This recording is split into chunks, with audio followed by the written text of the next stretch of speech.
小陈，我最近收到好多粉丝私信，说自己中文学了不少，可是一开口就紧张，特别怕说错，怕别人在心里笑话自己，宁可不说话。我是小陈，我是小雨，那今天这一期就专门聊聊怎么才能不怕说错。好，这个真的特别常见，我敢说几乎每个学外语的人都经历过这种感觉。那这种怕说错的感觉到底是哪儿来的？一部分是因为我们总觉得别人在盯着自己看，一说错马上就会被注意到，被记住。是这样，我自己说外语的时候也是，总觉得全场都在听我一个人说话。但其实有一个说法叫聚光灯效应，说的就是这种感觉。我们总以为自己站在聚光灯底下，其实根本没有。聚光灯效应具体是什么意思？就是说别人脑子里大部分时间都在想自己的事，谁今天穿的好不好看，等会儿吃什么，根本没空一直盯着你哪个字说错了。怪不得我们自己觉得说错特别丢脸，别人可能根本没听出来。对你说错的那一秒，在你脑子里被放大了10倍，可是在别人脑子里可能一晃就过去了。那是不是只有学外语的人才会说错？母语者会不会也说错话？当然会，母语者说话也经常说错，比如说错量词，说错成语，甚至说着说着自己都笑场了。是这样，我自己说中文有时候也会突然想不起一个词，或者说串了。对，说错话是人说话本来就会发生的事，不是外语学习者才有的专属问题。这么一想，好像真的没那么特别了。对，你只是把母语者也会犯的错看成了自己学得不够好的证据，其实完全不是这么回事。那有没有办法能让自己真的不那么怕？有，今天教大家6个具体的办法，帮大家把这种怕说错的心理包袱一点一点放下来。那第一个办法是什么？第一个，先换个角度想，说错是学习正在发生的证据，不是丢脸的证据。这话怎么说？你想想，小孩子学说话，一开始肯定说的乱七八糟，我要那个妈妈抱抱，声音也含糊，可有谁会笑话小孩子吗？不会，大人只会觉得特别可爱，还会忍不住学他说话的样子。对，因为大家都知道，小孩子正在学说错是正常的，甚至是可爱的。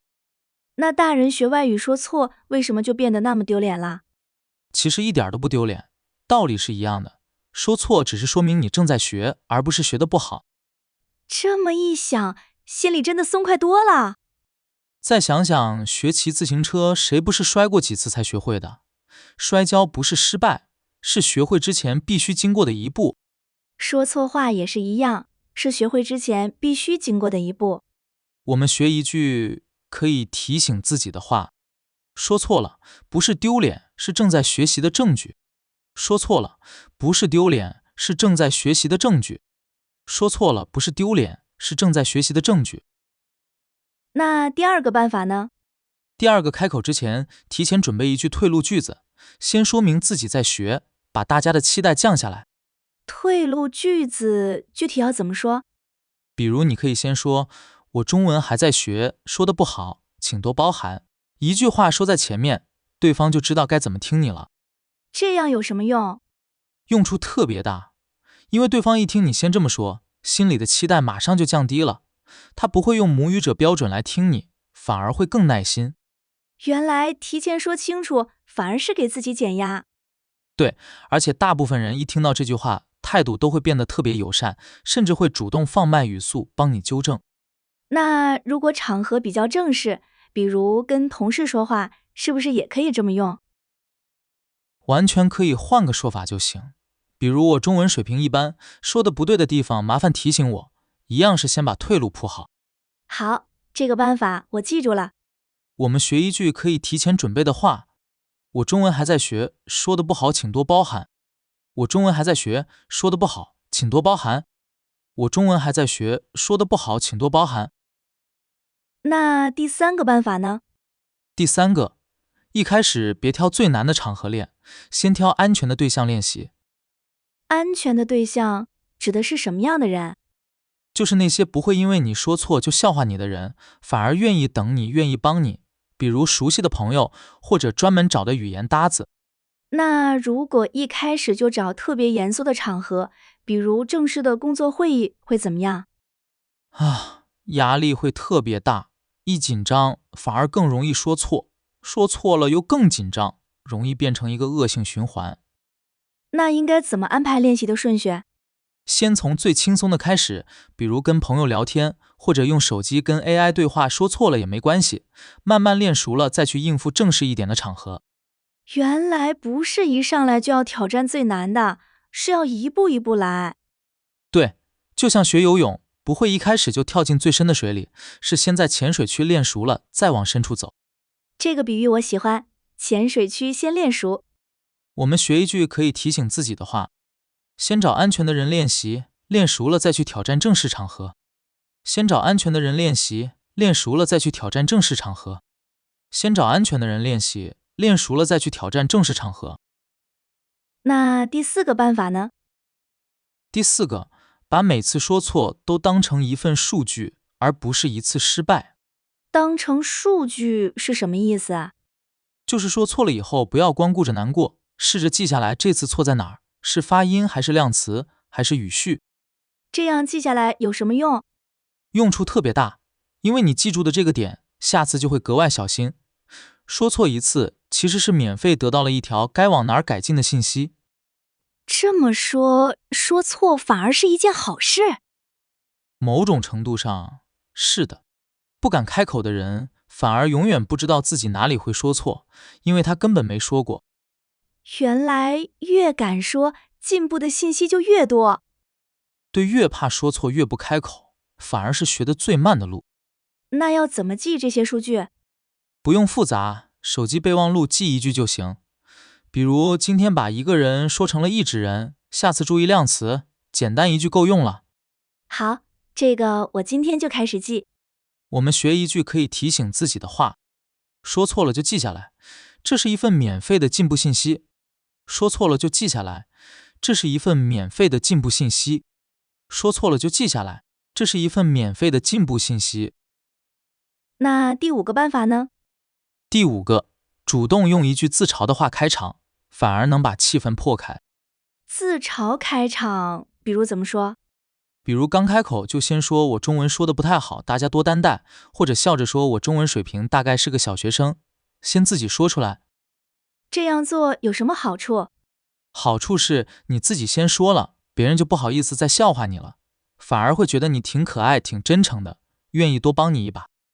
是这样，如果一个人先自嘲，我反而会觉得他很放松，也想跟他多聊几句。对，自嘲不是贬低自己，是主动把气氛变轻松，让大家都能放下紧张。原来主动示弱反而是一种聪明的办法。对，越紧绷，气氛越紧张，你先松一下，大家都跟着松下来了。那第6个办法呢？第6个，说错之后别在道歉里绕太久，说一句不好意思，然后接着往下说。这是什么意思？有些人一说错就开始不停道歉，对不起对不起，我说错了，真的很抱歉，结果反而把气氛弄得更尴尬。确实，我见过这种，越道歉越紧张，好像犯了多大的错。其实一句不好意思就够了，说完立刻接着往下说，别让错误占用太多时间。那如果卡在那儿，脑子一片空白呢？那就干脆重复一遍刚才那句话，或者换个更简单的说法，重点是别停在原地。原来翻篇的速度比说的对不对更重要。对话是往前走的，你越快接着说，别人越不会记住你刚才那个小错误。我们学一句可以提醒自己的话，说一句不好意思，然后接着往下说，别停在错误里。说一句不好意思，然后接着往下说，别停在错误里。说一句不好意思，然后接着往下说，别停在错误里。这6个方法我都记住了，那真有人靠这些办法慢慢不怕说错了吗？有，我认识一个学中文的朋友，一开始特别怕开口，每次要说话之前都紧张的手心冒汗，宁可用手机打字也不愿意说。那后来呢？后来他试着每次开口前先说一句我中文还在学，说错了就记下来，慢慢发现根本没人笑话他，大家反而都很愿意帮他。听着挺感动的，那种慢慢放下紧张的过程。对，他后来跟我说，大概坚持了2个月。有一天，他发现自己在便利店跟店员开玩笑，说错了一个词，两个人一起笑了一下，然后接着聊。他这才发现，说错真的没什么大不了的。这个瞬间听着就特别真实。对，只要肯开口，肯多练，这种转变迟早会发生在每个人身上。那他现在还会紧张吗？偶尔还是会，但他说现在紧张的感觉已经从害怕说错变成了有点期待自己又能学到什么新词。从害怕变成期待，这个转变挺大的。对，心态一变，同样一件事，感受完全不一样了。那我们把这几个办法串起来做个示范，你来演一下真实场景，我来当店员。好，那我们来试一下点奶茶的场景。欢迎光临，请问需要点什么？你好，我中文还在学，说的不好，请多包涵。我想要一杯奶茶少冰，然后一个珍珠，谢谢。我们这边珍珠是按份算的，你可以说我要1份珍珠。啊，谢谢你告诉我，我记住了，1份珍珠，不是1个珍珠。你看，说错了，对方直接就纠正了，一点也不尴尬，反而学到了一个新词。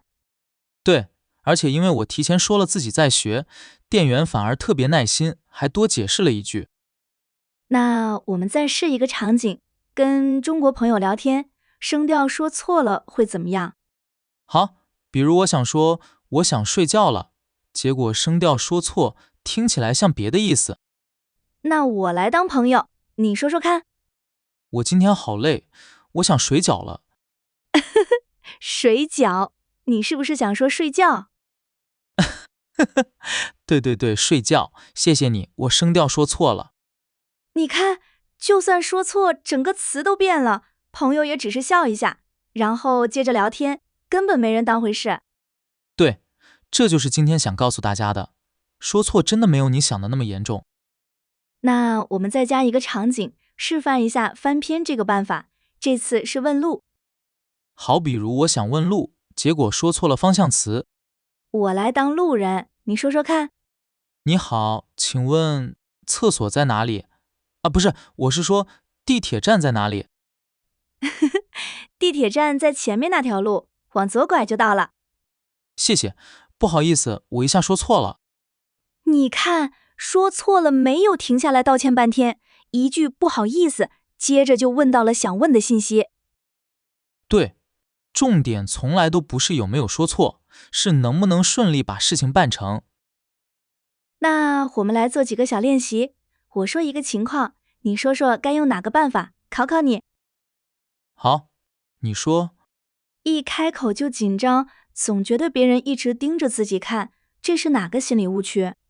这是聚光灯效应，别人其实没那么在意，大部分注意力都在自己身上。答对了。第二个，跟一个不太熟、比较严肃的人说话，特别怕说错，该怎么办？应该先从安全的对象开始练，比如朋友或者 AI， 练熟了再去正式场合。完全正确。第三个，说错了以后特别难过，一直耿耿于怀，怎么调整心态？把它当成一份数据记下来，这是免费得到的进步信息，不是失败。第四个，开口之前特别紧张，该怎么给自己降压？提前说一句退路句子，比如我中文还在学，说的不好请多包涵，先把期待降下来。最后一个，聊天气氛有点紧张，怎么破开？主动说一句自嘲的话，比如笑着说自己是中文小学生，反而能让大家都放松下来。答对了。再来最后一个，说错话之后一直反复道歉，卡在那儿出不来，该怎么办？这是第6个办法，说一句不好意思，然后立刻接着往下说，别把时间耗在错误上。全对，你今天讲的特别清楚。那你现在就可以试试说一句刚才学的退路句子。我中文还在学，说的不好，请多包涵。你看，一点儿也不难。是哎，说出来其实特别轻松。